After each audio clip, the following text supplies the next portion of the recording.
Hi guys, welcome back to the channel, Economics with Henry.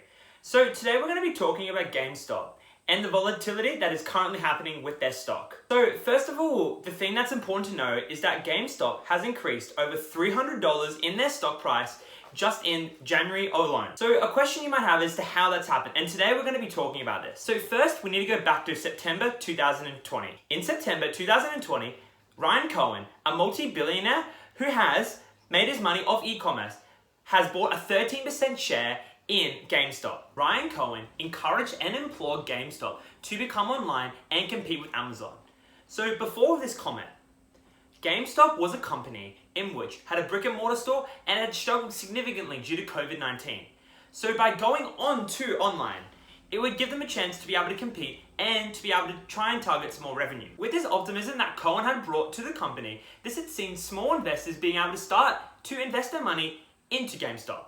And as a result, it actually did see the price increase in late 2020. It's important to know that these small investors were buying the GameStop stock through Robinhood or one of the other free brokerage sites. This is going to be important later on to the story. With GameStop, as the prices were rising, it was deemed from institutional investors and people on Wall Street that this would not be sustained, that the price would eventually drop. Due to this optimism that was given by Cohen, and as the prices kept increasing, institutional investors and Wall Street believed that it was a really good bet to bet against GameStop, because there is no way that Amazon will be beaten. Amazon is a $1 trillion valued company.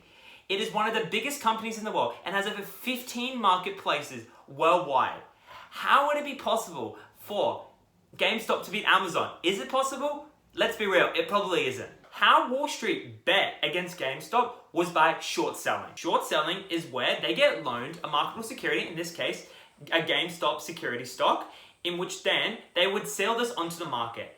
And in the future, they were hoping to be able to get this stock back and be able to give it back to the person that loaned them the stock and buy that at a cheaper price.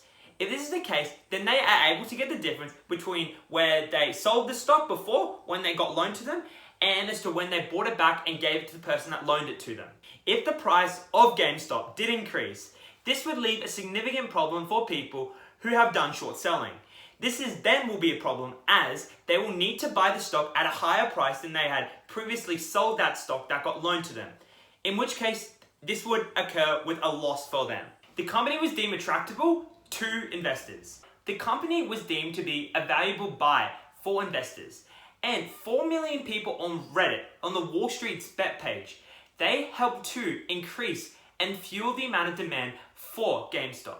Due to the increased demand from people on Reddit on Wall Street's bets, and through other people just wanting to buy GameStop, this had seen the price skyrocket to a price which was at its highest currently at $470. After this price was hit on the 28th of January, there's been significant volatility in the GameStop stock. Due to the excessive trading, it has seen Robinhood, a free brokerage that we were talking about before, it has seen them completely stop trading for GameStop at some points, and maybe even to later next week. So it has even seen criticizing from both left and right wing of Congress in America. So as a result of this price increase, it has seen a short squeeze. So for those people that have tried to short sell, it has seen them losing a significant amount of their money. So as a result of this price increase, it has seen short selling be obsolete. It has seen people who have short sold, it has seen them being to buy that stock so that they can minimize the losses for when they got that loan security and sold it off.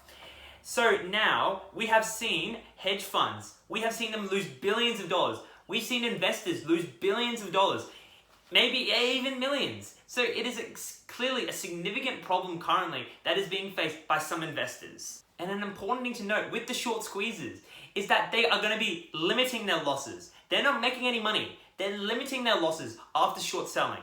So betting against the future of GameStop as to right now has been a mistake. People have lost a lot of money because of it. And there's also been some people that have been extremely beneficial, have benefited so much from this increase in the GameStop price. And while we have seen criticizing from both sides of politics in America, It'll be interesting to see as to what the Securities Exchange Commission in America does about the situation. So as we go on for future weeks, personally I'm going to be very interested to see as to what happens. Will GameStop's prices keep increasing? Will Wall Street's bet keeps trying to increase the price? Will people try to speculate and try to get the price to keep increasing? Who knows? Anyways, I'm going to leave this video here. I'll talk to you guys in a later video and I hope to see you soon. See ya!